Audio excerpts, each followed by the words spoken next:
Next 5th 5వది చదవండి. దానియేలు గ్రంథము 9:24. తిరుగుబాటు మానుపుటకును పాపముల నివారణ చేయుటకును దోషముల నిమిత్తం ప్రాయశ్చిత్తం చేయుటకును యుగాంతం ముందునట్టి నీతిని బయలుపరచుటకును. ఇంపార్టెంట్. దర్శనములను ప్రవచనములను అది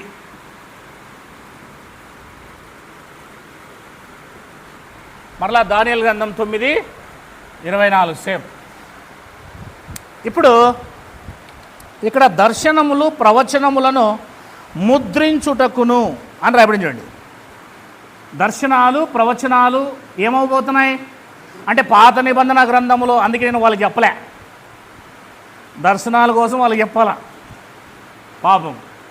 అంటే ఏ దర్శనమైనా ఆగిపోయే ఒక రోజు అని బైబిల్ చెప్తుంది. ఇక్కడ దర్శనాలన్నీ ఏమవుతాయి, ఆగిపోతాయి అనే రోజు బైబిల్ ముందే రాశాడు. 9:24 దర్శనాలు ప్రవచనాలు ముద్రించుటకు అంటే నెరవేర్చబడి ఇంకా వాటి విషయమై మనము ఎదురు చూడకూడదు, ఎత్తకూడదు, వాటిని సీల్ చేసేయాలి. ఇప్పుడు చర్చిని సీల్ చేసేసినామంటే ఎవడన్నా పోతారు లోపలికి, సీజ్ అండ్ సీల్ అంటారు చూడు, అవునా లేదా?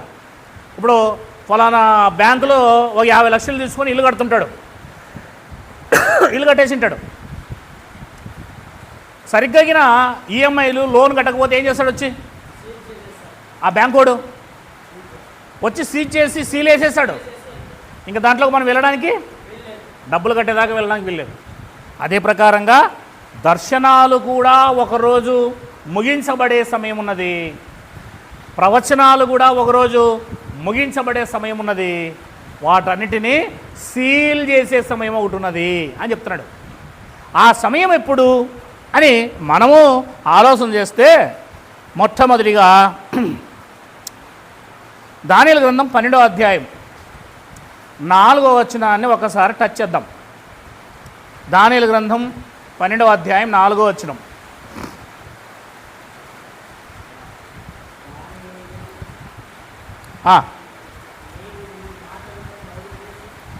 దానియేలు, నీవు ఈ మాటలను మరుగు చేసి అంత్యకాలం వరకు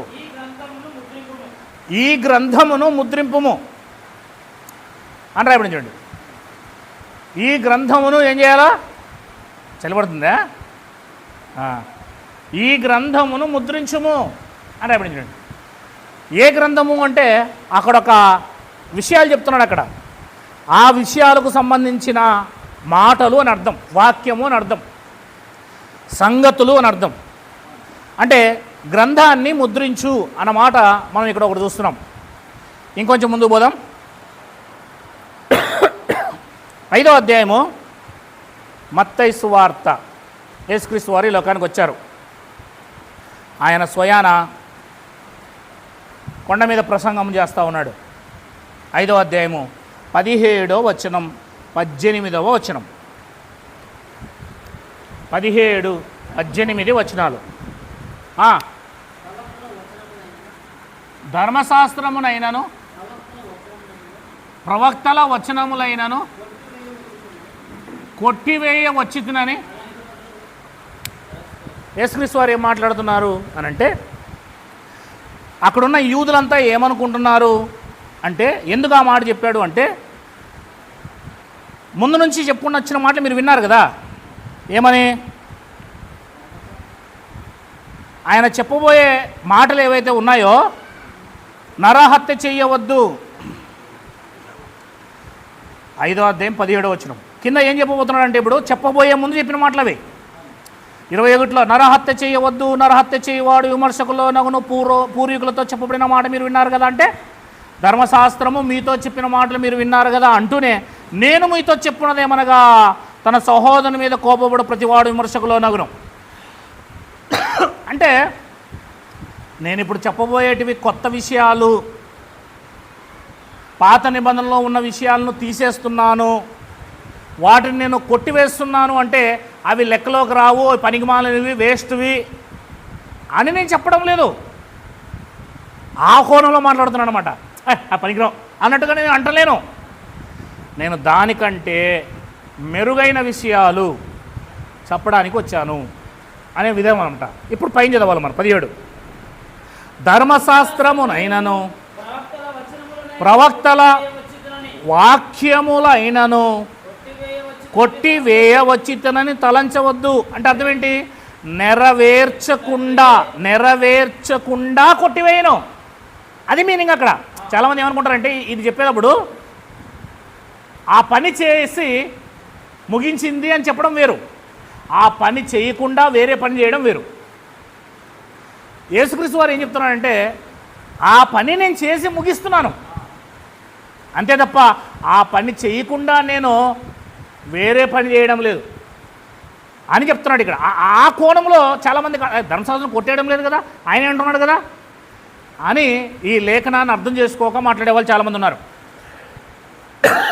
సరిగ్గా అర్థం చేసుకుంటే అక్కడ కిందే ఆన్సర్ ఉంటుంది. ధర్మశాస్త్రమునైనను ప్రవక్తల వాక్యములైనను కొట్టివేయ వచ్చితనని తలంచవద్దు. అదిగో నెరవేర్చుటకే కానీ, అది నెరవేర్చుటకే అంటే అర్థం ఏంటి? ధర్మశాస్త్రములో ఒక విషయం చెప్పబడింది, ఆ విషయము ఈయన వచ్చినప్పుడు నెరవేరుతుంది. ఫర్ ఎగ్జాంపుల్గా ధర్మశాస్త్రంలో యేసుక్రీస్తు వారు సిలువ వేయబడతాడు అని ఉందండి. ఇప్పుడు అది ఏం చెప్తా ఉంది? ఇంకా నెరవేరలేదు. సిలువ వేయబడినంత వరకు ఏమవుతుంది? అది వాక్యము ఇంకా అది ప్రవచిస్తూనే ఉంది. ధర్మశాస్త్రం ఏం చేస్తుంది? సిలువ వేయబడేదాకా ఒక ఆయన వస్తాడు, సిలువ వేయబడతాడు, ఒక ఆయన వస్తాడు, సిలువ వేయబడతాడని చెప్తూనే ఉంది. అది ఎప్పుడైతే యేసుప్రభువు సిలువ వేయబడ్డాడో అప్పుడు అది ఏమవుతుంది? ముద్ర వేయబడుతుంది.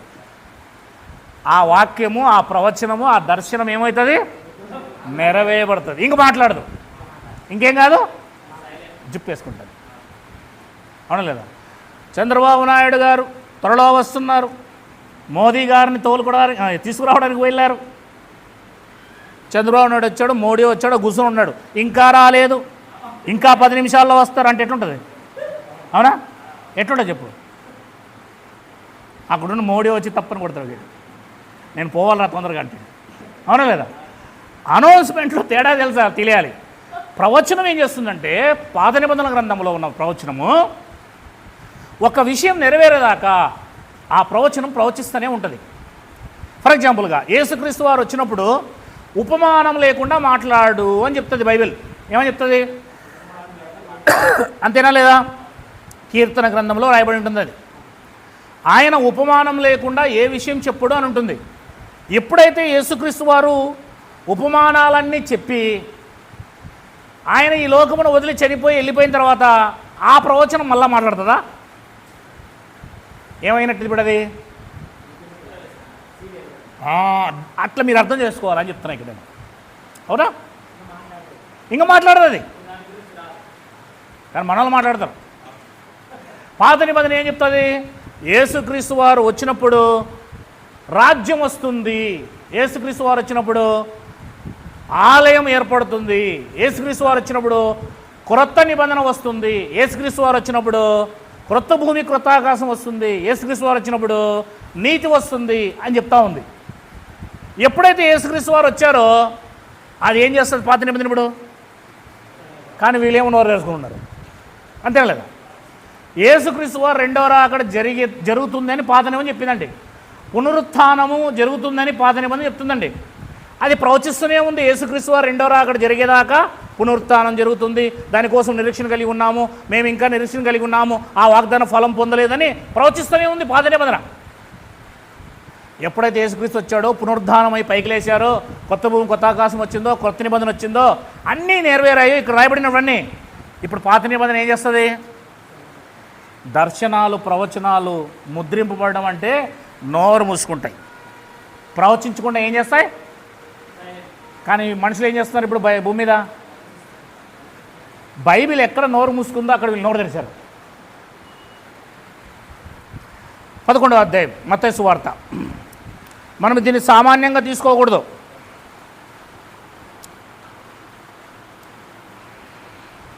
11వ అధ్యాయం మత్తయి సువార్త తీశారా? 13వ వచనం.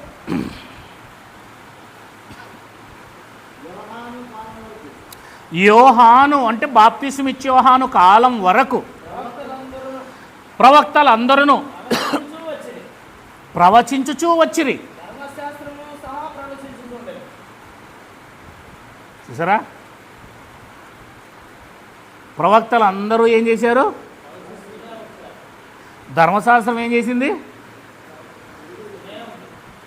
ఏమని ప్రవచించింది? బాప్తిసం ఇచ్చే యోహాను వస్తాడు అని. ఇప్పుడు బాప్తిసం ఇచ్చే యోహాను వచ్చాడు. ఇప్పుడు చెప్పండి, ప్రవచిస్తుందా? అది అందుకే చెప్తున్నాడు అక్కడ యోహాను కాలం వరకు అన్నాడే, కానీ యోహాను కాలం తర్వాత అని కాదు. అది మనం అట్లా అర్థం చేసుకోవాలి. యోహాను కాలం అంటే యోహాను గారు వచ్చేదాకా. జస్ట్ ఎగ్జాంపుల్ అది మనం తీసుకునే సబ్జెక్ట్కి. యోహాను గారు పుట్లే ఇంకా అప్పటి వరకు ధర్మశాస్త్రము ప్రవక్తలు ఏం చేస్తున్నారు?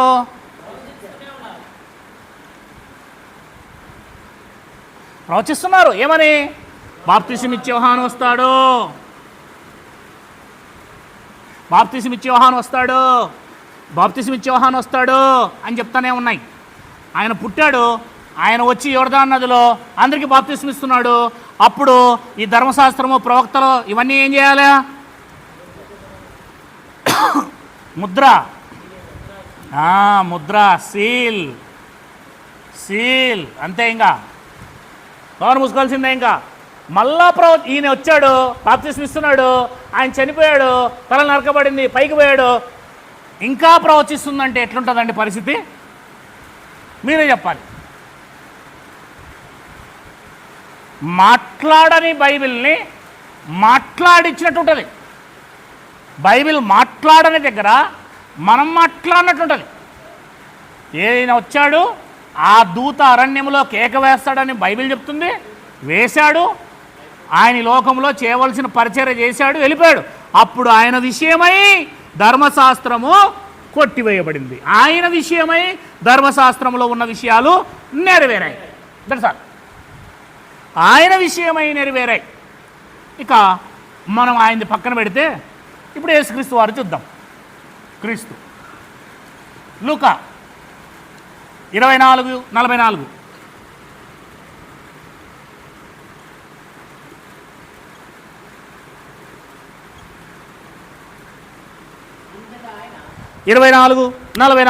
అంతటా యేసుక్రీస్తు వారు మోషే ధర్మశాస్త్రములోను ప్రవక్తల గ్రంథములలోను కీర్తనలలోను, అదిగో స్పెషల్గా ఏం చెప్పాడు? నన్ను గూర్చి అంతే. అంటే పునరుద్ధానము, నీతి, రాజ్యము అవని కాదు. యేసయ్య కోసం, యేసయ్య శరీరధారిగా ఉన్నప్పుడు ఏం చెయ్యాలో ఆ విషయాలు ధర్మశాస్త్రములోను, కీర్తనలోను, ప్రవక్తల గ్రంథములోను, అల్టిమేట్ 39 బుక్స్లో, ఓల్డ్ టెస్టిమెంట్లో యేసు కోసం ఏ విషయాలైతే శరీరధారిగా వచ్చిన 33.5 సంవత్సరాల యేసు కోసం ఏం రాయబడిందో, సిలువ వేయబడేదాకా, పునరుద్ధానం ఆయన అయ్యేదాకా, ఆకాశానికి వెళ్ళేదాకా, అవన్నీ విషయాలు ఏమన్నాడు ఇక్కడ? నన్ను గూర్చి వ్రాయబడినవన్నీ నెరవేరవలెనని నేను మీతో ఉండినప్పుడు మీతో చెప్పిన మాటలు నెరవేరినవని వారితో చెప్పాను. ఇది కేవలం యేసుక్రీస్తు కోసం. బాప్తిసం ఇచ్చే యోహాను కోసం మనం మాట్లాడుకున్నాం. అప్పుడు ధర్మశాస్త్రం ప్రవక్తలు ప్రవచించారు. ఎప్పుడైతే ఈయన వచ్చి ఆయన పనిని ముగించి వెళ్ళిపోయాడో ఆయన విషయమై ముద్రించబడ్డాయి. ఇంకా మాట్లాడదు. ఇప్పుడు యేసయ్య వచ్చాడు, ఆయన సిలువ వేయబడ్డాడు, పరలోకానికి వెళ్ళాడు. ఆయన శరీరధారిగా ఉన్న 33 సంవత్సరాలు చేసింది, సిలువ వేయబడింది, పునరుద్ధానం అయ్యింది, 40 రోజులు మాట్లాడింది, తిరిగి పరలోకానికి వెళ్ళేది, సింహాసనం మీద కూర్చుండే వరకు పాత నిబంధన గ్రంథములు ఏం చేస్తున్నాయంటే ప్రవచించాయి. ఇప్పుడు ఆయన పైకి వెళ్ళిపోయాడండి, తండ్రి దగ్గరికి వెళ్ళిపోయాడు 33 సంవత్సరాల తర్వాత. ఇప్పుడు ఏం చేస్తుంది ధర్మశాస్త్రము? ఆయన శరీరధారిగా ఉన్న 33 సంవత్సరాలు మాత్రమే నోరు మూసుకుంటాను, ఇంకా ముద్రించబడ్డాయి. దర్శనం విషయంలో చెప్పబడినవైనా, ప్రవచనాల రూపంలో చెప్పబడినవైనా, ఇంకా క్రీస్తు విషయమై 33 సంవత్సరాలు సిలువ, పునరుద్ధానము, తిరిగి లేచి పరలోకపు కుడిపార్శ్వమున కూర్చుండటము నెరవేరాయి. ఇప్పుడు ఏమైనట్టది? ముద్రింపబడింది. Seal, that's all. సీల్ లేదు. ఇంకా ధర్మశాస్త్రం క్రీస్తు వస్తాడని మొదటి రాకడా, ఇంకా కీర్తన గ్రంథంలో చెప్పినట్లు ఆయన ఉపమాన రీతిలో మాట్లాడతాడని, ఇంకా ప్రవక్తల గ్రంథంలో చెప్పినట్లు ఆయన ఇంకా సిలువ వేయబడలేదని, పునరుద్ధానం చెందలేదని ఎదురు చూస్తున్నా నేటి ఇశ్రాయేలీలు కొందరున్నారు. వాళ్ళ విషయంలో అయితే ఇంకా ఇదేం కాలేదు, ఇంకా ప్రవచింపుతుంది. కానీ మన విషయంలో ప్రవచనము ముద్రించబడింది, నెరవేరింది. మన విషయంలో యోహాను కోసం ప్రవచనం నెరవేరింది, ముద్రించబడింది. That's all. ఇక కంప్లీట్. ఇది ఎగ్జాంపుల్. ఒక ఇద్దరిని తీసుకొని ఇక్కడ బైబిల్లో చెప్తున్నది ఇశ్రాయేలీల యొక్క 39 పుస్తకాల పూర్తి, ఒక వ్యక్తి కోసం కాదు, ఒక వ్యక్తి కోసం కాదు, ఆ 9:24లో చెప్పబడుతుంది పూర్తి బైబిల్.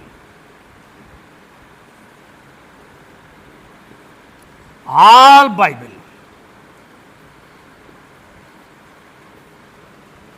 టోటల్ బైబిల్ కోసం మాట్లాడుతుందన్నమాట. ఇశ్రాయేలీలకు ఇవ్వబడిన ధర్మశాస్త్రం 39 పుస్తకాలు ఏదైతే ఉందో, ప్రవక్తలు, కీర్తనలు, ప్రవచనములు, ఇశ్రాయేలీల విషయమైన పూర్తి బైబిల్ అనేది ముద్రింపబడుతుంది. ప్రవచనాలన్నీ నెరవేర్చబడి ముద్రింపబడుతుంది. ఆ కోణంలో ఉదాహరణ చెప్పాను మీకు నేను, అంతే. రైట్. ఫర్ ఎగ్జాంపుల్గా ఒక ఉదాహరణ తీసుకుందాం ఇప్పుడు. ఎందుకంటే యేసయ్య కోసం ఒక ఉదాహరణ మీరే చెప్తారు అది ఎలా అయిందో అనేది. 110వ కీర్తన, దీన్ని నేను మరలా పోతాను. జస్ట్ ఒక కీర్తన, 110వ కీర్తన మొదటి వచనం చదవండి. దీన్ని వదిలేయండి, దీన్ని మరలా నేను రెండో స్టెప్లోకి వస్తా. ఒక ఎగ్జాంపుల్, 110వ కీర్తన మొదటి వచనం. ప్రభువు నా ప్రభువుతో సెలవిచ్చిన వాకు. ఎవరు మాట్లాడుతున్నారు? ఎవరి గురించి మాట్లాడుతున్నారు? దావీదు. ఎవరు మాట్లాడుతున్నాడు? ఎవరెవరి గురించి మాట్లాడుతున్నాడు? దావీదు మాట్లాడుతున్నాడు కీర్తనలో. ఓకే. దావీదు రాస్తున్నాడు కీర్తన. ఓకే. యేసు గురించి మాట్లాడుతున్నాడు. ఓకే.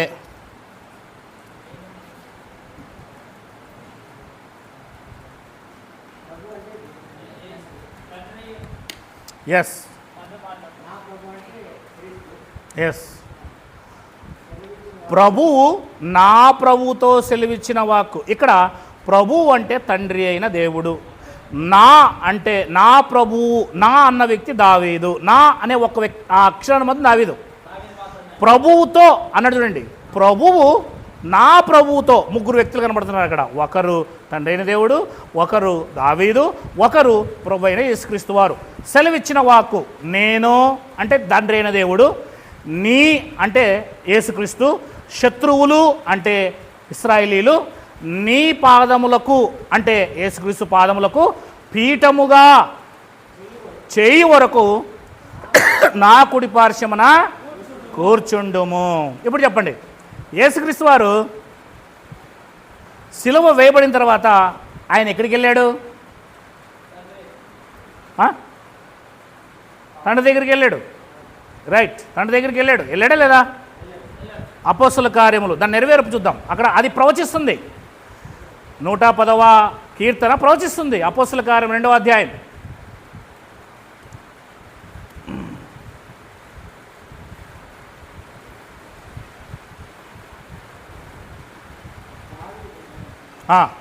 ఎన్నో వచనము? 34వ వచనం. దావీదు పరలోకమునకు ఎక్కిపోలేదు, అయితే అతడు ఇట్లా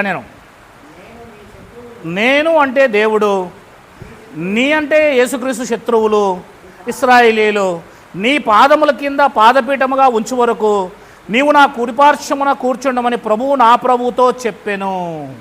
మీరు సిలువ వేసిన యేసునే దేవుడు ప్రభుగాను క్రీస్తునుగాను నియమించెను. అంటే ఆ ప్రభు ఎవరు కాదు, క్రీస్తు అని ఇక్కడ క్లియర్ చేశాడు. ఇది ఇశ్రాయేలు వంశమంతయు రూఢిగా తెలుసుకునవలెను, ఎందుకంటే ఇశ్రాయేలే శత్రువులు కనుక అని చెప్పాడు. ఓకేనా? ఇప్పుడు యేసుక్రీస్తు వారు కుడిపార్శ్వమున కూర్చున్నారా లేదా?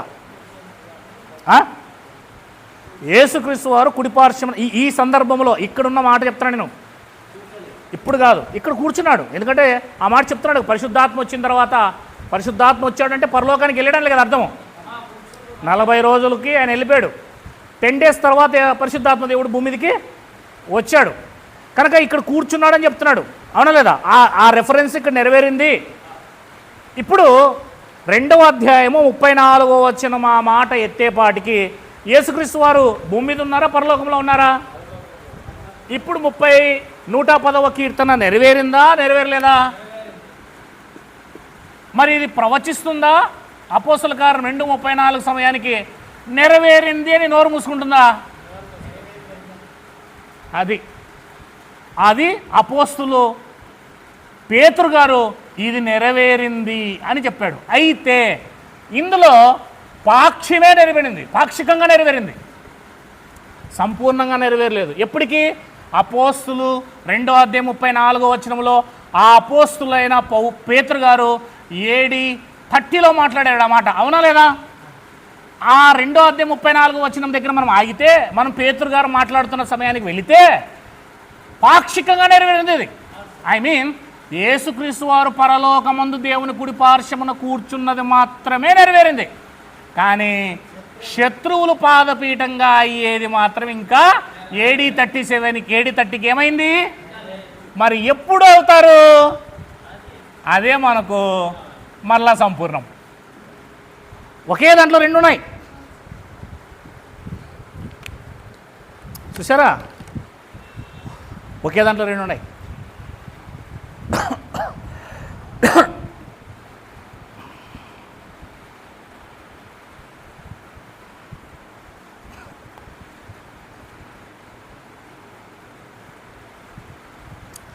అలా ఒకే దాంట్లో 2 ఉండేది ఇంకోటి చూపిస్తాను చూడండి. యెషయా గ్రంథము 9వ అధ్యాయము 6వ వచనం.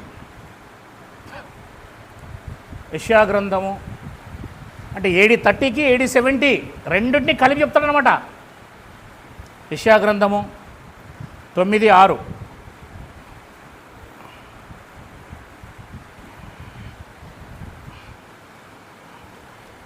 ఏలయనగా మనకు శిశువు పుట్టెను, మనకు కుమారుడు అనుగ్రహింపబడెను, ఆయన భుజము మీద రాజ్యభారము ఉండెను. ఆశ్చర్యకరుడు, ఆలోచనకర్త,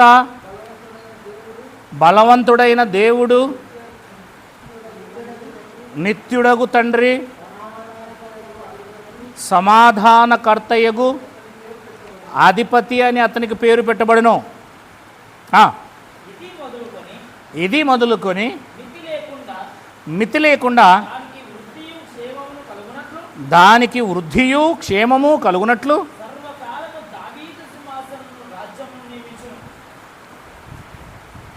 సర్వకాలము దావీదు సింహాసనమును రాజ్యము నియమించును. న్యాయము వలనను నీతి వలనను రాజ్యము స్థిరపరచుటకు అతడు సింహాసనాసీనుడై రాజ్య పరిపాలన చేయును. సైన్యములకు అధిపతి యెహోవా.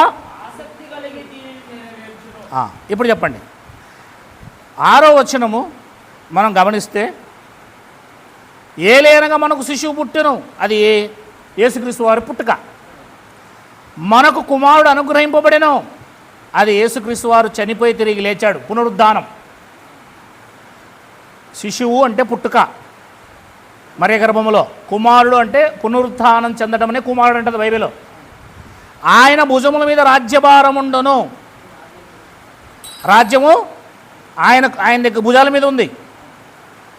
ఆయనకు పేరు ఏంటంటే పెద్ద పేరు, ఒకటే పేరు అది మొత్తం. ఆశ్చర్యకరుడు, ఆలోచనకర్త, బలవంతుడైన దేవుడు, నిత్యుడగు తండ్రి, సమాధానకర్తయగు అధిపత్యం అతనికి పేరు. అదంతా కలిసి పేరు, మనం విడిదీయకూడదు. ఆశ్చర్యకరుడు, ఆలోచనకర్త, బలవంతుడైన దేవుడు, నిత్యుడగు తండ్రి, సమాధానకర్తయగు అని అనకూడదు. టోటల్ కలిపితే ఒక పేరు అవుతుంది. ఒక పేరు, అనేక పేర్లు కాదు. మరి అట్లా అనుకున్నారా ఇన్నాళ్ళు?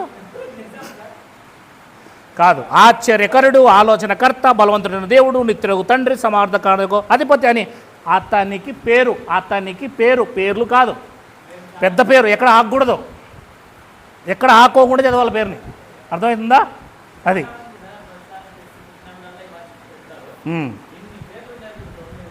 యాద లేదు, ఒకే పేరే అది.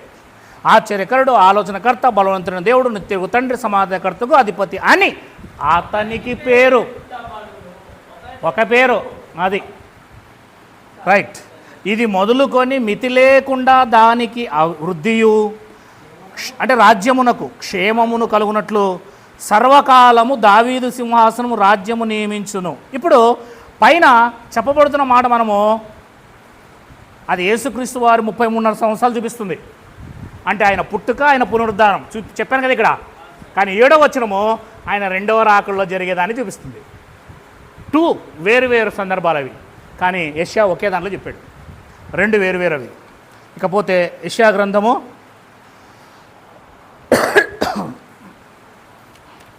ఈ వర్షానికి మెత్తగా అయిపోయి బైబిల్ 61వ అధ్యాయము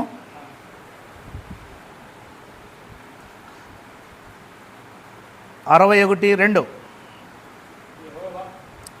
యెహోవా హితవత్సరమును మన దేవుని ప్రతిదండన. చూసారా, ఇక్కడ 2 విషయాలు ఉన్నాయి. చూసారా మీరు? ఒకటి హితవత్సరం, 2 ప్రతిదండన. హితవత్సరం అంటే వారికి రక్షణ. యేసుక్రీస్తు వారు 33.5 సంవత్సరాల్లో 3.5 సంవత్సరాల బోధ ఏంటి? రక్షణ. ఎంతవరకు? 40 ఇయర్స్. ఇకపోతే దేవుని ప్రతిదండన, అది యేసుక్రీస్తు 2వ రాకల్లో వాళ్ళ మీదకి వచ్చిన ప్రతిదండన. 2 థింగ్స్ ఆర్ దేర్. రైట్. ఇకపోతే అపోస్తుల కార్యములో ఉన్న ఆ మాటకి ఇంకొక లింక్ చూపిస్తా. డబల్ 2 కాలాల్లో జరిగే ప్రవచనం. యోవేలు గ్రంథం 2వ అధ్యాయం.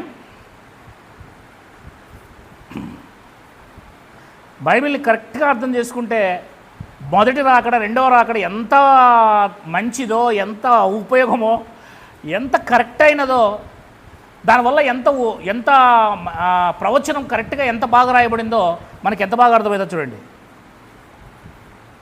28 యోవేలు గ్రంథం 28:2-28. తర్వాత నేను సర్వ సమాజం మీద నా ఆత్మను కుమ్మరింతును, మీ కుమారులను మీ కుమార్తెలను ప్రవచనములు చెప్పుదురు, మీ ముసలివారు కలలుగందురు, మీ యవనస్తులు. చూసారా, ఇది అపోస్తుల కార్యం 2వ అధ్యాయం 1వ వచనంలో నెరవేరింది. ఓకేనా లేదా? ఇక్కడ ప్రవచనం, అక్కడ నెరవేర్పు. 29 ఆ దినములలో, అంత్య దినములలో అని అర్థం. నేను పనివారి మీదను పనికెత్తల మీదను నా ఆత్మను కుమ్మరింతను. ఎవరు? అన్ని జనాంగం. మరియు ఆకాశమందును భూమి అందును మహత్కార్యములను అనగా రక్తమును, అగ్నిని, ధూపస్తంభములను కనపరచదను. యెహోవా యొక్క భయంకరమైన ఆ మహాదినం రాకముందు సూర్యుడు తేజోహీనుడగును, చంద్రుడు రక్త వర్ణమగును. 28వ వచనము 29వ వచనం ఏదైతే ఉందో అది రెండు కూడా AD 30 మొదలుకొని AD 70 వరకు జరగబోయే హితవత్సరం, పరిశుద్ధాత్మ వాళ్ళ మీద కుమ్మరించబడే సమయం. 30 ఆర్ 31 వచనాలు ఏవైతే ఉన్నాయో అవి ప్రతిదండన దినం AD 70లో ఇశ్రాయేలు మీదకి వచ్చిండేది. రెండు సందర్భాల్లో ఉన్న విషయాలు రెండు కలిపి చెప్పాడు. కానీ ఆ 28, 29 వచనాలకు మధ్యలో 40 సంవత్సరాలు ఉంది. మళ్ళా సరే, యెషయా గ్రంథం 9వ అధ్యాయం 6వ వచనానికి 7వ వచనానికి మధ్యలో ఎన్ని సంవత్సరాలు ఉంది? 40 ఇయర్స్. కానీ లింక్ అయి ఉన్నాయి. యెషయా గ్రంథం 61వ అధ్యాయము 2వ వచనం 3వ వచనం చదివారు కదా మీరు, ఒకే వచనంలోనే రాయబడింది అది. కానీ హితవత్సరముకి ప్రతిదండనికి మధ్యలో మళ్ళీ 40 ఇయర్స్ ఉంది. ఎందుకు అవి చెప్తున్నానంటే మీకు దానియేలు 9వ అధ్యాయం 24 నుంచి 27 వచనాలు అర్థం కావాలి కనుక. ఇప్పుడైనా కొంచెం మీకు లైట్ వెలగాల. ఇక్కడ ఉన్నదానికి కూడా 28, 29 వచనాలకి 30, 31 వచనాలకి మధ్యలో మళ్ళీ ఏముంది? ఇప్పుడు మీరు చూడబోతున్న ఈ 6 విషయాలు ఏవైతే ఉన్నాయో ఆ విషయాలకు కూడా 30 నుండి 70 లోపు మధ్యలో మళ్ళీ 40 సంవత్సరాలు ఉంది. అంటే బైబిల్ ఒకే సందర్భములో 30ని చెప్తుంది, 70ని చెప్తుంది. ఇది మీరు అర్థం చేసుకోవాలి ఇన్నాళ్ళు చదివితే అని. అందుకే అన్నాను, చదివారా అన్నాను, పరిశీలించేశారా అన్నాను, అందుకే అన్నాను. రైటా? రండి దర్శనాల దగ్గరికి వచ్చేద్దాం. అంటే ఇంతగా మరి దానిని చెప్తే తప్ప మరి అర్థం కాదు. ఓహో ఇలా ఉందా అనేది మనకి ఒక థాట్ వస్తుంది, ఒక దారి దొరుకుతుంది. రైట్, ఎక్కడున్నాం మనం ఇప్పుడు? 5వ అధ్యాయం మత్తయి సువార్త 17వ వచనం.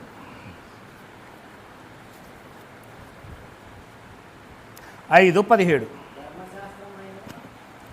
ధర్మశాస్త్రమునైనను ప్రవక్తల వచనములనైనను కొట్టివేయ వచ్చితనని అనుకొనవద్దు.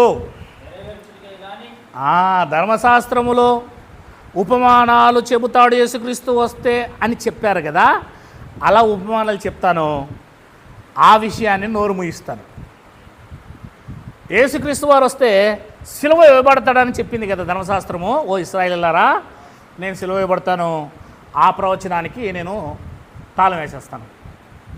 ఆ విధానంలో చెప్పాడు. ఇక్కడ నెరవేర్చుటకే కానీ ఆ ధర్మశాస్త్రములో ఏ ఏ విషయాలైతే చెప్పబడ్డాయో వాటిని నెరవేర్చడానికి వచ్చాను నేను, తీసి పడేయడానికి రాలేదు. అది నెరవేర్చను ఇది నెరవేర్చనని కొట్టివేయడానికి రాలేదు, నెరవేర్చి కొట్టివేయడానికి వచ్చాను. అది మీనింగ్. నెరవేర్చుటకే కానీ కొట్టివేయటకు రాలేదు నేను. కింద 18 చాలా ఇంపార్టెంట్. ఆకాశమును భూమియు గతించిపోయిననే కానీ ధర్మశాస్త్రం అంతయు ఏంటి? ధర్మశాస్త్రం అంతయు అంటాడండి. అంటే ధర్మశాస్త్రం అంతయు అంటే ప్రవక్తల పుస్తకాలతో సహా అని అర్థం. 39 పుస్తకాలు అని అర్థం. ఎందుకంటే పైన ప్రవక్తలు అన్నాడు కదా. ఓన్లీ ధర్మశాస్త్రం అంటే 5 పుస్తకాలను కాదు, ఇక్కడ ప్రవక్తల పుస్తకాలు కూడా. అంటే 39 పుస్తకాలు అని తీసుకోవాలి అక్కడ మీరు.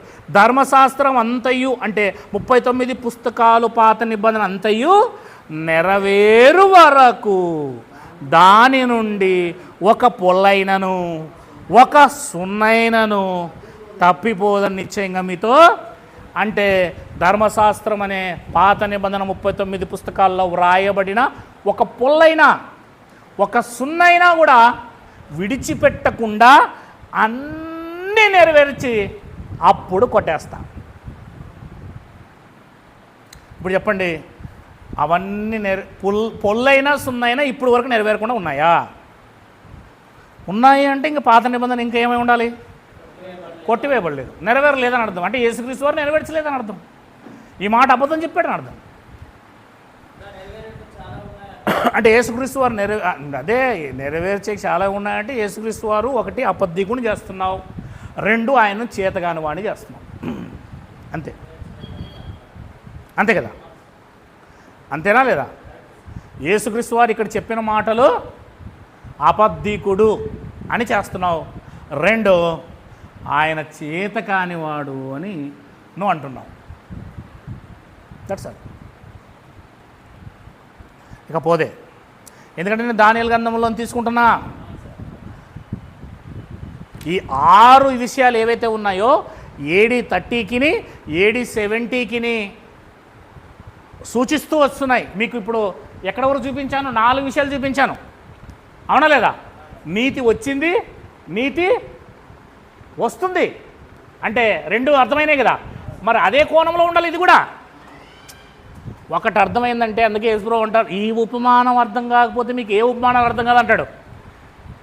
అట్లానే ఈ 6 విషయాల్లో ఒక్కటి అర్థమైతే చాలు, మిగిలిన అన్నీ అర్థమైపోతాయి మీకు. అంటే అవి ఈ 40 సంవత్సరాల యొక్క వ్యవధిని వివరిస్తున్నాయి 2, ఈ 6 విషయాలు. రైట్. ఇకపోతే లూకా సువార్త 21వ అధ్యాయం. ఎప్పుడు ప్రవచనాలు, దర్శనాలు పూర్తిగా ముద్రించబడి మాట్లాడకుండా అయిపోతాయి. 21వ అధ్యాయం 20వ వచనం. అంటే మత్తయి సువార్త 5, 17, 18 వచనాలకి చెప్పాడు. అక్కడ ధర్మశాస్త్రము, ప్రవక్తల వచనాలు పూర్తిగా సున్నైనా పొల్లైనా నెరవేరకుండా నెరవేర్చే దినములు వస్తాయి అని చెప్పాడు. ఎప్పుడు అవన్నీ నెరవేరుతాయి? 39 పుస్తకాలు, ధర్మశాస్త్రం, పాత నిబంధన. అంటే 21వ అధ్యాయము 20వ వచనములో ఆ విషయాలు వ్రాయబడి ఉన్నాయి. చదవండి. యెరూషలేము సైన్యము చేత చుట్టూ సైన్యం వచ్చి చుట్టుకున్నప్పుడు యెరూషలేము యొక్క నాశనము సమీపమై ఉన్నదని తెలుసుకొనుడి. ఇది యెరూషలేము కదా, ఇదంతా పట్టణం. దీని చుట్టూ ఎవరు వచ్చి నిలబడతారట? టోటల్గా అంతా వచ్చి సైన్యం నిలబడుతుంది. రౌండ్ ఆఫ్ చుట్టుముడుతుంది. ఉదాహరణకు అంతే. అంటే ఎక్కడ గ్యాప్ లేకోకుండా వీళ్ళు ఏమవుతారు? చుట్టుముట్టేస్తారు. లోపల నుండి బయటికి ఎవడు పోలేడు, వీళ్ళు దాటాలా. లోపలికి ఎవడు పోలేడు, వీళ్ళు దాటాలా. లోపలికి పోయినా వీళ్ళు ఇక్కడ వేసేస్తారు విన్ని, బయటకు వచ్చినా వాడిని బయట వేసేస్తారు. బయటకు వచ్చిన వాళ్ళు ఏం చేశారు తెలుసా? దీని చుట్టూ సిలువేసేసినారు. వచ్చిన వాళ్ళ లోపలికి పోయేవాళ్ళ పట్టుకొని సిలువేసేసినారు.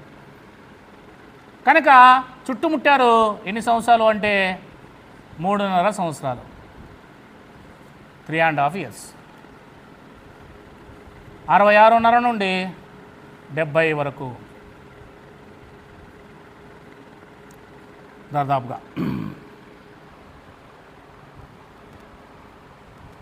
ఇప్పుడు వాళ్ళు ముట్టారు. రైట్. మనము దేని చూస్తున్నాం? దర్శనములను, ప్రవచనములను ముద్రించుటకును అని చూసాం కదా. దానియేలు గ్రంథం 9:24. 5, 17, 18 వచనాల్లో యేసు సేవ చేసే మొదటి కాలం. అంటే అప్పుడు ఇంకా ఆయన వయసు 30 సంవత్సరాలు. కానీ యేసుక్రీస్తు వారు 33.5 సంవత్సరం అంటే ఆయన మరణానికి 1 వారం రోజులు ముందు, జస్ట్ 5 days or 7 days. అప్పుడు ఏం చెప్పాడు అని అంటే ఇప్పుడు మీరు చదువుతున్నది చెప్పాడు. లూకా సువార్త 21:20. యెరూషలేము దండ్ల చేత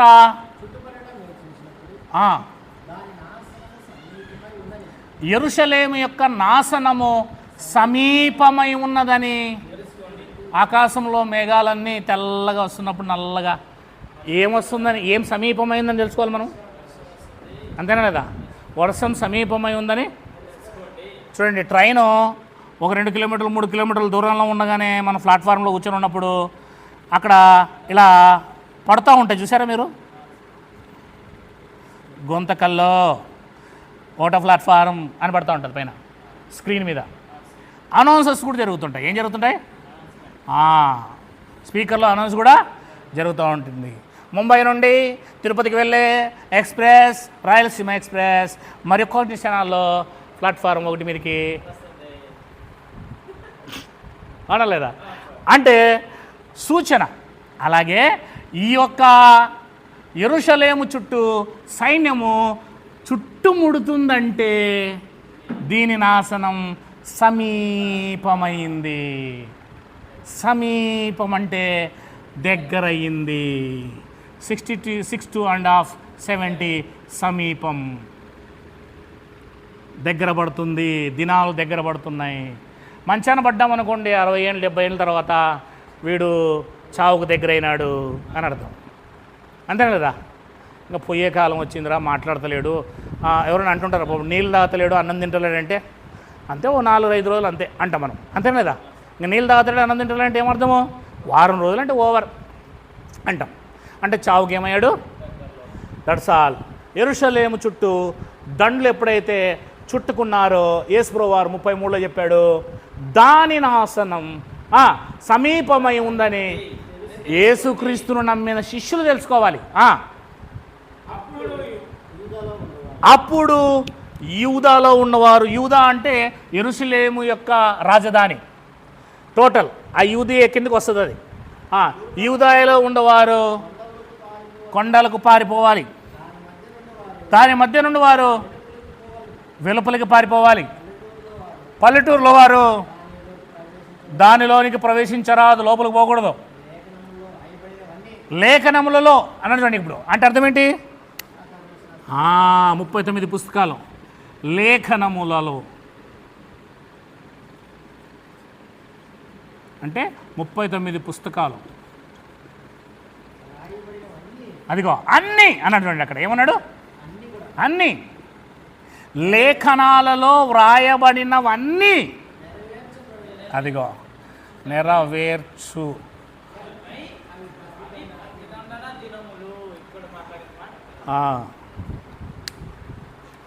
అంటే ప్రతిదండన అనేది 70లో జరుగుతుంది. అంటే 61 వచనం యెషయా గ్రంథంలోది మీకు ఇప్పుడు ఫుల్ఫిల్ అవుతుంది అది. కనుక మత్తయి సువార్త 5:17 వచనాల్లో యేసుక్రీస్తు వారు ఆయన సేవ ఆరంభంలో చెప్పిన మాట, ధర్మశాస్త్రము ప్రవక్తల లేఖనాలను నేను కొట్టివేయటకు రాలేదు కానీ నెరవేర్చుటకే నేను వచ్చాను. భూమి ఆకాశము గతించినా కానీ నా మాటలు గతించవు, పొల్లైనా సున్నైనా కూడా నేను నెరవేర్చకుండా ఉండను, అన్నీ నెరవేరుస్తాను, అన్నీ నెరవేర్చిన తర్వాతే నేను కొట్టివేస్తాను అన్నాడు. కనుక అన్నీ నెరవేరే కాలం ఎప్పుడు అంటే అది ఆ మాట 30లో చెప్పలేదు కానీ ఆయన ఈ లోకం వదిలిపోయే సమయంలో తన శిష్యులతో 33వ సంవత్సరం సిలువ వేయబడే వారం రోజుల ముందు యెరూషలేము అనేది ఎప్పుడైతే దండ్ల చేత సైన్యం, రోమా సైన్యం చేత చుట్టబడుతుందో ఆ సమయంలో యెరూషలేము ఎప్పుడైతే నాశనం అవుతుందో, ఇశ్రాయేలీలు అందరూ కూడా ఎప్పుడైతే చనిపోతారో ఆ సమయంలో పాత నిబంధన 39 పుస్తకాల్లో ఉన్న లేఖనాలన్నీ మత్తయి సువార్త 5:17లో చెప్పినట్లుగా ధర్మశాస్త్రం ప్రవక్తల వచనాలన్నీ నెరవేరినాయి అని అనుకోండి. దీని యొక్క నాశనముతో టోటల్ బైబిల్ ముడిపడి ఉంది. అది బిడ్డ పుట్టాడు అంటే ఏమని అర్థం? బిడ్డ పుట్టాడు అంటే నువ్వు తండ్రి అయినావని అర్థం. పుట్టలేదంటే అంతే లేదా? బిడ్డ పుట్టాడు అంటే తల్లి అయినట్టు అర్థం. యెరూషలేము నాశనం అయ్యింది అంటే 39 పుస్తకాల్లో సున్నా పొల్లు అన్నేమైనట్టు నెరవేరలేదు అని అంటే వాడు ఇప్పటికి అబద్ధికుడు. That's all. వాడు శరీర సంబంధమైన బోధకుడు, ఆత్మ సంబంధమైన వాడు కాదు.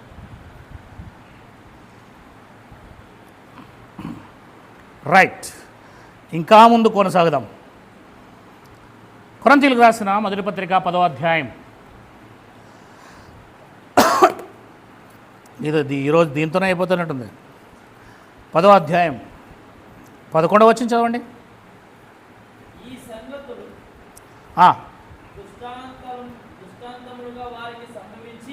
ఈ సంగతులు దృష్టాంతములుగా వారికి సంభవించి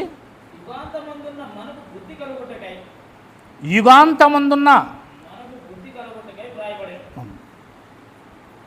వ్యాఖ్యానం చేయదండి.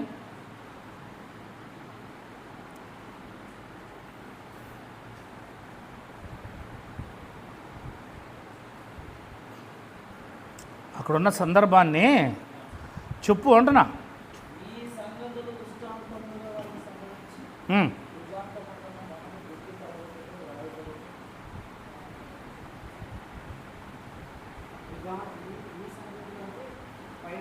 ఆ పైన చెప్పిన సంగతులు, వారు విగ్రహార్థులు అయ్యారు, వ్యభిచారం చేశారు, సనిగారు, అవన్నీ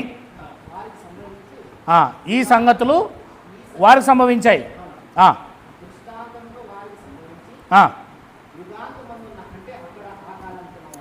మొదటి శతాబ్దములో, ఇంకా యుగాంతం కాలేదు కదా వాళ్ళకి, అది మ్యాటర్. యుగాంతమందున్న అది నేను ఇందాకే చెప్పాను కదా, ట్రైను గుంటకల్కి దగ్గరలో ఉంది అని అర్థం. ఇక్కడ కూడా యుగానికి అంతం దగ్గరలో ఉంది. ఎప్పుడు మనకు యుగాంతమందున్న మనం అన్నాడు ఇక్కడ. అంటే మొదటి శతాబ్దంలో ఉన్న పౌలు గారు, కొరందీలు ఎక్కడున్నారు? యుగాంతానికి దగ్గరలో ఉన్నారు. మనకు అంటే మనం కాదని చెప్పి నేను హెబ్రీ పత్రిక 11:39 చెప్పాను. అది అందుకే బైబిల్ని సరిగ్గా విభజించాలి. విభజన చేయకపోతే, డివైడ్ చేయకపోతే మనం డివైడర్ గుద్దుకొని చచ్చిపోతాం అంతే.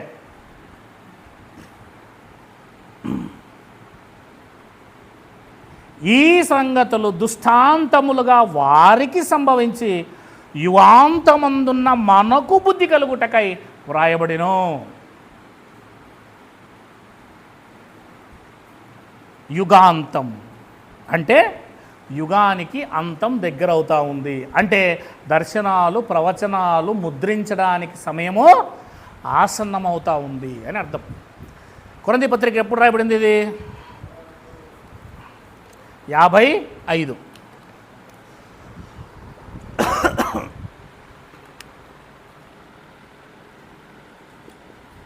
AD 55 అంటే AD 30లో ఎవరు చనిపోయారు? క్రీస్తు వారు. అంటే ఆఫ్టర్ 15 ఇయర్స్ తర్వాత ఈ మాట చెప్తుందా? 25 ఇయర్స్ తర్వాత ఈ మాట చెప్తుంది. అంటే ఇంకా వారికి యుగాంతము ఏ రకంగా అయితే రాబోచున్న ఛాయలు అన్నాడో అలాగే యుగాంతం కూడా రాబోతుంది అంటున్నాడు. అన్నీ అట్లే ఉన్నాయి చూడండి.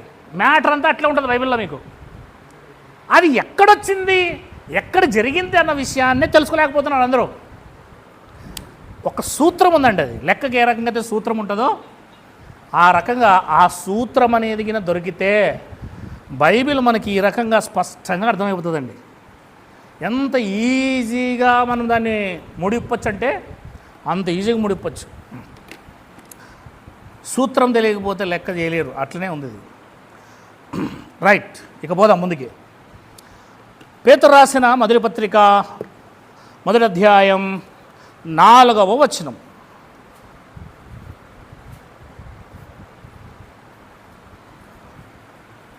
పేతురు రాసిన మొదటి పత్రిక 1వ అధ్యాయం 3 నుంచి చదవండి. మన ప్రభువు యేసుక్రీస్తు తండ్రి అయిన దేవుడు స్తుతింపబడునుగాక. మృతులలో నుండి యేసుక్రీస్తు తిరిగి లేచుట వలన కలిగిందా, కలుగుతుందా? కలుగునట్లు అంటే నిరీక్షణ ఇంకా నెరవేరలేదు కదా. ఒకవేళ నిరీక్షణ నెరవేరితే నిరీక్షణతో పని ఏముందని 8వ అధ్యాయం రోమపత్రిక అరుస్తుంది మళ్ళా. అది మాట్లాడుతుంది. కనుక జీవముతో కూడిన అంటే జీవము గల అని ఫుట్నోట్లో అన్నాడు. అంటే జీవం అనేది ఇంకా వాళ్ళకి రాలేదు. అంటే జీవం కోసం కూడా వీళ్ళు ఏం చేస్తున్నారు? ఎప్పుడు జీవం వస్తుంది అంటే పునరుద్ధానం అయినప్పుడే కదా జీవం వస్తుంది. అందుకే వాళ్ళు జీవంలోకి ఎప్పుడు మారుతారంటే యేసుక్రీస్తు 2వ రాకల్లో చనిపోయిన మరణించిన వీళ్ళు మరణంలోకి వెళ్ళిపోయారు. వాళ్ళు జీవం పొందుకోవాలంటే పునరుద్ధానం పొందుతారు. పునరుద్ధానం పొందుకోవడమే జీవం. అది మ్యాటర్ అక్కడ. అదే నిత్య జీవం. జీవం అన్నా నిత్య జీవం అన్నా ఒకటే, షార్ట్ కట్ అంతే. అట్ అనగా అన్నాడు నువ్వు మళ్ళా, అంటే పైన ఉన్నదాన్ని వివరిస్తున్నాడు. అక్షయమైనదియు నిర్మలమైనదియు వాడబారనిదియునైనా కలిగిందా కలుగునట్ల. అది అక్షయమైన నిర్మలమైన వాడబారని స్వాస్థ్యం అనేది ఒకటి ఉందట. అది అక్షయమైందంట, అంటే శాశ్వతమైంది, మరణం లేనిది అని అర్థం, నిత్యమైనది. నిర్మలమైనది అంటే నిర్మలముగా ఉండేది. వాడబారనిది అంటే దానికి వాడిపోయే స్వభావమే లేదు. స్వాస్థ్యము అన్నటువంటి అక్కడ స్వాస్థ్యము అంటే ఆస్తి, సొత్తు, మన పౌరస్థితి మనకు కలుగునట్లు. ఇక్కడ రెండు విషయాలు చూపించా మీకు. ఒకటి జీవం కోసం ఎదురు చూస్తున్నారు, రెండు నిరీక్షణ కోసం కూడా వాళ్ళు అవి ఇంకా కలగలేదని చెప్తున్నాడు అక్కడ. ఆయన తన విశేష కనికరము చొప్పున అది అంటే అవి పొందాలి అంటే నువ్వు ముందుగా ఇక్కడ జన్మించాలి అన్నాడు చూడండి. అంటే వాళ్ళు ఆల్రెడీ బాప్తిస్మము ద్వారా దానికి అది నిజమైంది పొందడానికి ముందుగా వాళ్ళు బాప్తిస్మం ద్వారా పరిశుద్ధాత్మ ద్వారా సూచనగా ఎగ్జాంపుల్గా జీవించారంతే, కానీ ఇంకా వాళ్ళు పరిపూర్ణులు కాలేదు. 5 కడవరి కాలమందు ఇక్కడ మీరు ఏ ఏ విషయాలన్నీ భవిష్యత్తులో అనేటివి మీరు అర్థం చేసుకోవాలి. అంటే అప్పటికి భవిష్యత్తు, 1 జీవము, 2 స్వాస్థ్యము, నిరీక్షణ అంటే వీటి కోసమే నిరీక్షణ. తర్వాత కడవరి కాలమందు ఇది బయలుపరచటకు సిద్ధముగా ఉన్న అది 3వది జీవము, స్వాస్థ్యము, రక్షణ మీకు కలుగునట్లు విశ్వాసము ద్వారా దేవుని శక్తి చేత కాపాడబడు మీ కొరకు ఆ స్వాస్థ్యము ఇంకా పరలోకంలో. అంటే యేసుక్రీస్తు 2వ రాకడలో ఏమవుతుంది ఆ స్వాస్థ్యము? అది భద్రంగా యేసుక్రీస్తు వారితో యేసుక్రీస్తుల్లో ఉందది. అంటే దేనికోసం నిరీక్షణ? ఓన్లీ పునరుత్థానం కోసమేనా? జీవం, స్వాస్థ్యం, రక్షణ. ఎప్పుడైతే స్వాస్థ్యాన్ని పొందుకుంటామో మనం జీవాన్ని పొందుకుంటాం, రక్షణ పొందుకుంటాం. అంటే చెప్పాను కదా, ఒకటి అన్నిటితో ముడిపడింది. అది ఒకటి అన్నిటితో ముడిపడింది. ఇందువలన మీరు మిక్కిలి ఆనందించుచున్నారు కానీ అవసరమును బట్టి నానా విధములైన శోధనల చేత ప్రస్తుత కాలమున కొంచెము కాలం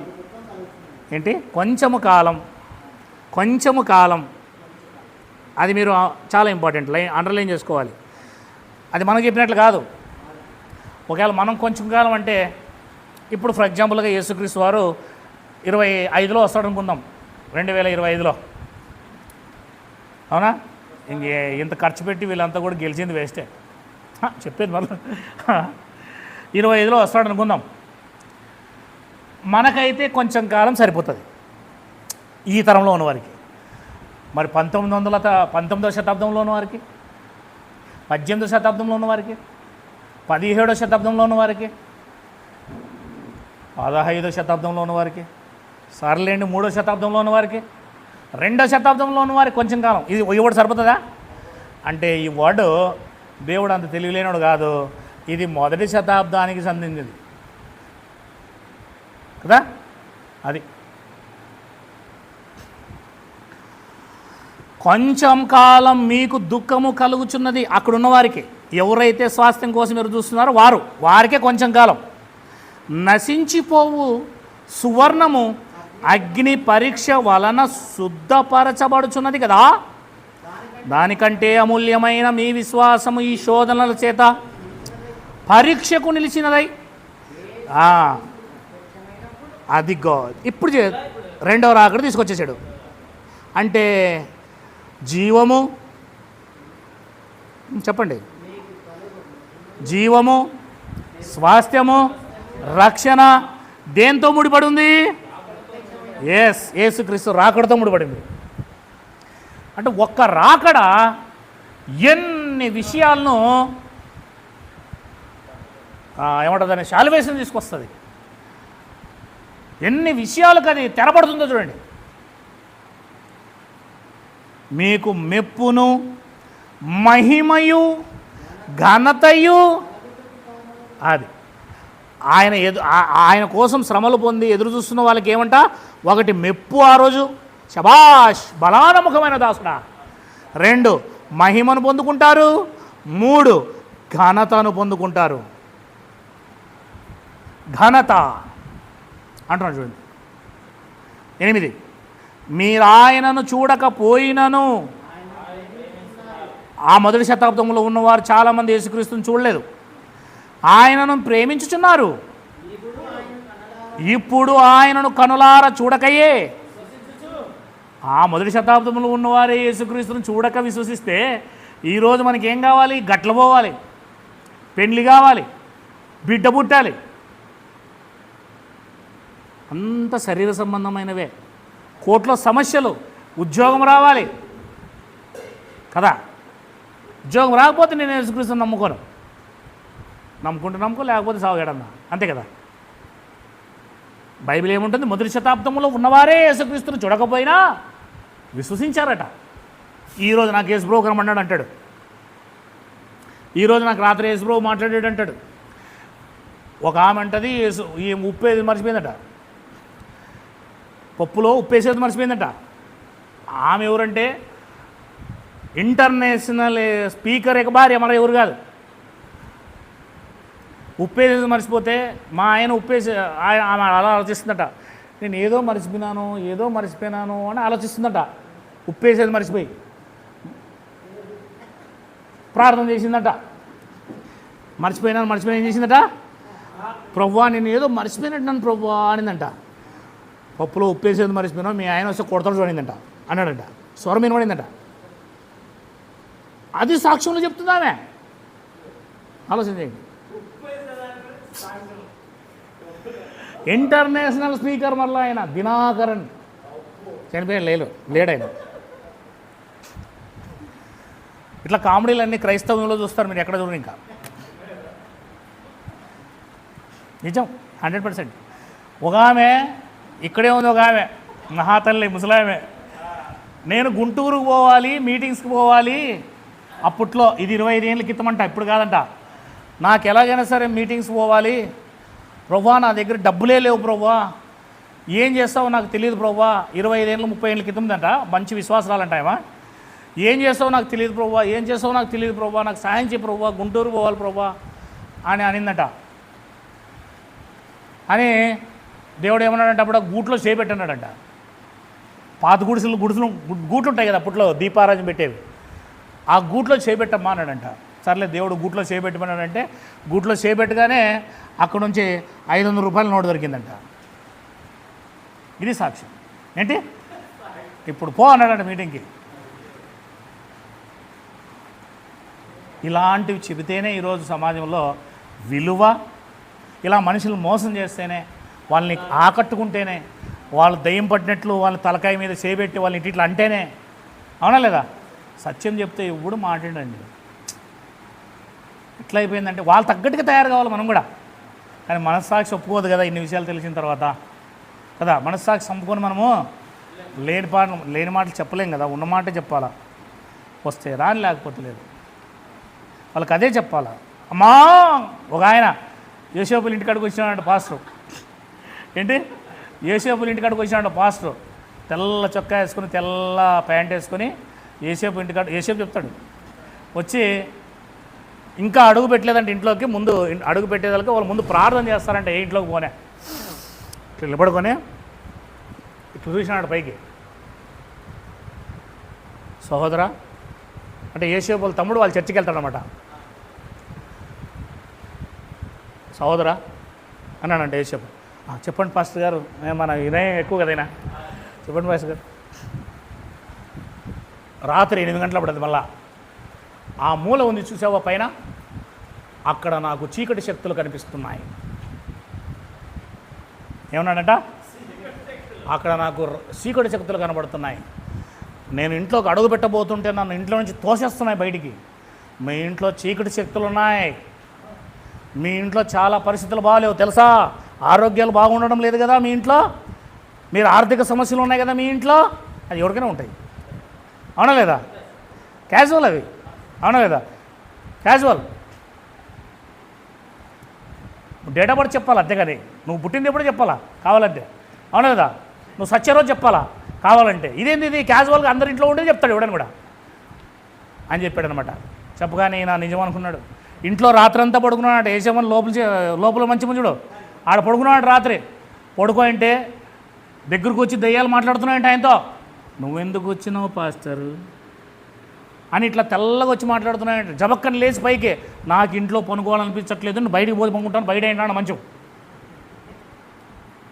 అంటే ఎందుకు అలా చేస్తారంటే మా దగ్గర ఏదో ఉంది, మేము ఒక రకమైన శక్తి గలవారము, మేము ప్రార్థనాపరులము, మేము దేవునితో మాట్లాడతాము, మేము ఒక స్పెషల్గా ఉండే మనుషులము, మేము ఎప్పుడు దేవునితో గడుపుతాము, మీరంతా చేతకన్నాలు కొండగొర్రలు పనికిమాల నాయలు మీరంతా, మేమంతా గొప్ప వాళ్ళము అని వారిని వారు ప్రత్యేకపరుచుకుంటారన్నమాట, వేరు చేసుకుంటారన్నమాట. మనం వాళ్ళని అదో రకంగా చూడాలన్నమాట, వాళ్ళ కాళ్ళ దగ్గర కూర్చోాలన్నమాట.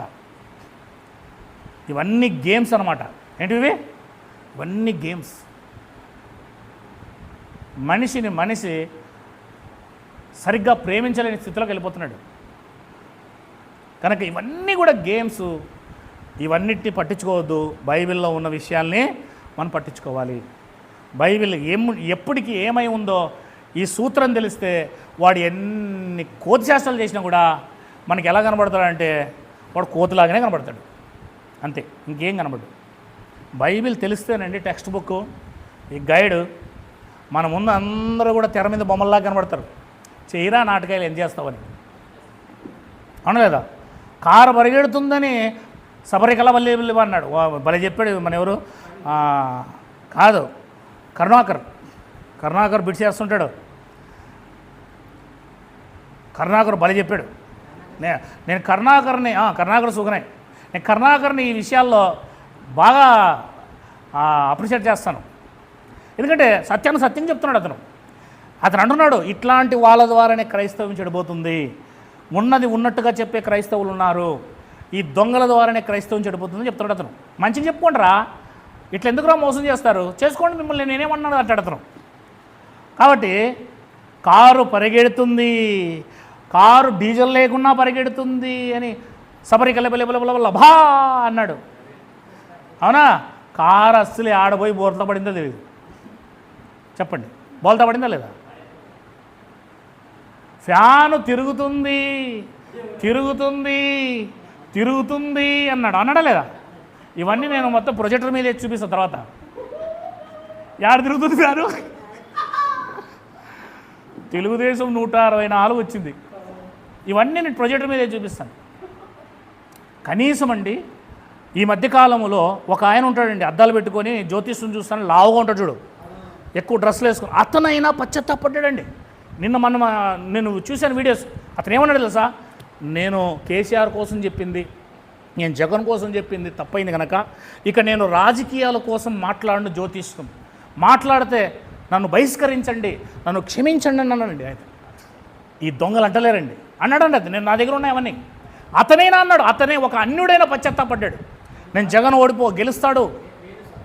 వేణుస్వామి కరెక్ట్, అతను ఒప్పుకున్నాడు, తను వీడియో వదిలాడు.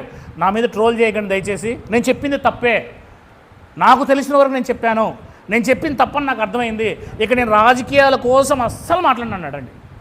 That's all. మనసున్న మహారాజు అని చెప్పొచ్చు అతన్ని. వీళ్ళందరూ మనసు లేని మహారాజులు, దొంగలు. అట్లాంటి వాళ్ళే నమ్ముతారు. ఏం చేస్తాం? చావని, ఏడన చావని. 1వ అధ్యాయం 10వ వచనం, 8వ వచనం, 1వ అధ్యాయం 8వ వచనం. మీరు ఆయనను చూడకపోయినను ఆయనను ప్రేమించుచున్నారు. ఇది ఎవరితో చెప్తున్నాడు తెలుసా? పేతురుపత్రిక 1వ అధ్యాయం 1వ వచనం. మనతో కాదు. పేతురుపత్రిక 1వ అధ్యాయం 1వ వచనం చూడండి. యేసుక్రీస్తు అపోస్తలుడైన పేతురు తండ్రి అయిన దేవుని భవిష్యత్ జ్ఞానమును బట్టి ఆత్మ వలని పరిశుద్ధత పొందిన వారై విధేయులగుటకును యేసుక్రీస్తు రక్తం వలన ప్రోక్షింపబడుటకును ఏర్పరచబడిన వారికి అనగా, ఇప్పుడు చెప్పండి, పొంతు ఎక్కడుంది? గలతియా ఎక్కడుంది? కప్పదోకియా ఎక్కడుంది? ఆసియా ఎక్కడుంది? బెతునియాను దేశముల యందు యాత్రికులుగా సుమని చెప్పి వ్రాయినదేమనగా అన్నాడు అక్కడ. అంటే ఇశ్రాయేలీలలో చెదిరిపోయిన ఇశ్రాయేలీలు 12 గోత్రాల వారితో మాట్లాడుతున్నాడు. ఇది మనతో కాదు. బైబిల్ వాళ్ళకు రాయబడింది, కానీ అందులో ఉన్న విషయాలు బుద్ధి కలుగుటకై మనకు కూడా అవి వర్తించబడతాయి. అంతే. సందర్భం వాళ్ళది, కానీ ఈ బైబిల్ ఈ సృష్టి ఉన్నంత వరకు, దేవుడు ఉన్నంత వరకు ఇవి మనకు వర్తిస్తాయి. అంతే, ఇవి మనకు వర్తిస్తాయి. దృష్టాంతములుగా 39 పుస్తకాల్లో ఉన్న ఇశ్రాయేలు జరిగినట్లుగా, మొదటి శతాబ్దంలో ఉన్న 40 సంవత్సరాల కాలంలో ఉన్న వారికి జరిగినట్లుగా మొత్తం 66 పుస్తకాల్లో ఉన్న విషయాలు మనకెందుకంటే వాళ్లకు వ్రాయబడిన విషయాలు. వాళ్ళు ఇలా పాపం చేస్తే వాళ్ళకి ఇలా శిక్షించాడు, వాళ్ళు ఇలా దేవుని కోసం బ్రతికితే వాళ్ళని దేవుడు ఇలా ఆశీర్వదించాడు, దేవుని కోసం జీవిస్తే మనం పరలోకానికి వెళ్తాం, దేవుని కోసం జీవించకపోతే నరకానికి పోతాం అన్న విషయాలను మనం సంపూర్ణంగా తెలుసుకొని మన జీవితాలని సరి చేసుకోవడానికి. ఒకటి 80 స్పీడ్లో పోయి, 70 స్పీడ్లో పోయి, 100 స్పీడ్లో పోయి బొక్క బోర్లో పడి స్పీడ్ బ్రేకర్ దగ్గర తలకాయ పగలు కొట్టుకుంటే దాని వెనకాల పోయి నాకేంటి సూచన? నేను అలా పోకూడదు, నిదానంగా వెళ్ళాలి, నేను వాన్లాగే ఇష్టం వచ్చినట్లు పోతే నేను వాన్లాగే సచ్చి అక్కడ పడతాను అని వాడు నాకు ఒక ఎగ్జాంపుల్. దట్స్ ఆల్, సూచన. అది నాకు వాన్లాగే జరుగుతుంది అని నేను జాగ్రత్త పడాలి. దట్స్ ఆల్, అంతే. ఈ బైబిల్ 66 పుస్తకాలు మనకు ఇవ్వబడిన విషయం. మనం ఒకే ఒకదాని కోసం నిరీక్షణ కలిగి ఉన్నాం. భయభక్తులు కలిగి జీవిస్తే చనిపోతే పరలోకానికి వెళ్తాం. అది. కానీ అన్నీ నాకే అని పూసుకుంటే పెంట అవుద్ది. రైట్, కిందికి రండి. 8వ వచనం మరలా, మీరు ఆయనను చూడకపోయినను ఆయనను ప్రేమించుచున్నారు, ఇప్పుడు ఆయనను కనులారా చూడకయే విశ్వసించుచు మీ విశ్వాసమునకు ఫలమును. అదిగో, ఎవరైతే యేసుక్రీస్తును చూడక నమ్ముతాడో దానికి దేవుడిచ్చే ఫలం ఏంటంటే ఆత్మరక్షణ. అది. ఒక వ్యక్తి విశ్వసిస్తే ఏం పొందుకుంటాడు అంటే ఆత్మరక్షణ పొందుకుంటాడు. అంతే తప్ప శరీరానికి సంబంధించింది కాదు ఇది. విశ్వాసము వలన వచ్చే ఫలం ఏంటంటే, ఇప్పుడు విశ్వాసం అనే విత్తనం నాటామండి మనం. పైన ఏమొస్తుంది అంటున్నాడు ఇక్కడ? ఆ విశ్వాసం అనే విత్తనానికి చెట్టు వస్తుంది, ఆ చెట్టుకు ఫలం ఒకటి పుడుతుంది. ఆ ఫలం ఏంటంటే నీ యొక్క ఆత్మ రక్షించబడుతుంది. నువ్వు యేసుక్రీస్తుని విశ్వసిస్తే, చూడకుండానే విశ్వసిస్తే నీ ఆత్మ పరలోకములో ఉంటుంది. అలా ఎగిరిల్లిపోతా చచ్చిపోయిన తర్వాత పరలోకానికి. అది ఫలం. ఆత్మరక్షణను పొందుచు చెప్పసఖ్యమును మహిమయు యుక్తమునైన సంతోషము గలవారై. అది యేసుక్రీస్తునందు మనం పొందబోయేది ఏంటంట? ఆత్మరక్షణ. ఇక కిందికి రండి, 10వ వచనం. మీకు కలుగు ఆ కృపను గురించి ప్రవచించిన ప్రవక్తలు. అంటే ఆ కృప ఇంకా పొందుకోలేదన్నమాట. అర్థమవుతుందా? ఆత్మరక్షణ వీళ్ళు ఇంకా పొందుకోలేదన్నమాట. అదిగో రక్షణ కూడా ఇంకా వాళ్ళు పొందలేదన్నమాట. ఇది ముందుగానే ప్రవక్తలు చెప్పారు. పరిశీలించుచు తమ యందున్న క్రీస్తు ఆత్మ, క్రీస్తు విషయమైన శ్రమల గూర్చియు, అంటే యేసుక్రీస్తు వారి 3.5 సంవత్సరాల జీవితం గూర్చి, వాటి తర్వాత అంటే AD 70, AD 30ని కలుపుతున్నాడు, AD 2ని కలుపుతున్నాడు ఇక్కడ. వాటి తర్వాత కలగబో మహిమను గూర్చియు, అంటే మహిమ అంటే ఏంటి? ఎప్పుడు వస్తుంది? AD 70లో కదా. ముందుగా సాక్ష్యం ఇచ్చినప్పుడు అంటే పాత నిబంధనలో ఆ ఆత్మ ఏ కాలమును అంటే మహిమ అనేది ఏ కాలంలో వస్తుందో అని కూడా పరిశుద్ధాత్మ దేవునికి తెలుసు. అంటే యేసుక్రీస్తు రాకడ ఏ కాలంలో వస్తుందో అన్న విషయం పరిశుద్ధాత్మ దేవునికి తెలుసు. అంటే పాత నిబంధన గ్రంథములో యేసుక్రీస్తు రాకడ ఏ కాలంలో వస్తుంది అని ముందుగానే రాయబడింది.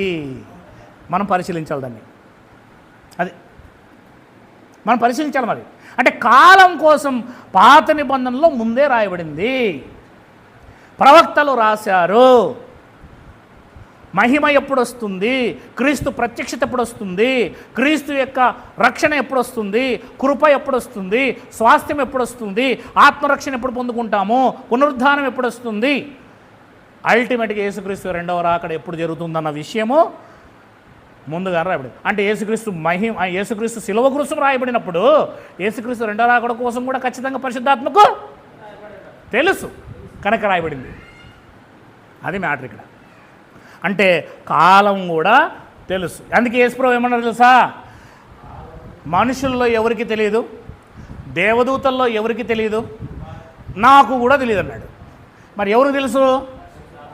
పరిశుద్ధాత్మకు తెలుసు. ఎందుకు పరిశుద్ధాత్మకు తెలుసు? తండ్రివన్నీ కూడా ఎవరికి తెలుసు? తన ఆత్మకు తెలుసు. నావన్నీ కూడా ఎవరికి తెలుసు? నాలో ఉన్న ఆత్మకు తెలుసు. అంతే కదా? అట్లనే తండ్రివన్నీ కూడా తన ఆత్మకు తెలుసు కనుక పరిశుద్ధాత్మ పాత నిబంధనలోనే వ్రాయించేశాడట. కొత్త నిబంధనలో కాదు, పాత నిబంధనలోనే వ్రాయించేశాడు.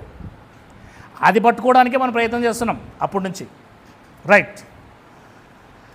ఏ కాలమును ఎట్టి కాలమును సూచించుచూ వచ్చునో అంటే సూచన, అంటే డైరెక్ట్గా రాయలేదు, సూచన రూపంలో రాశాడు.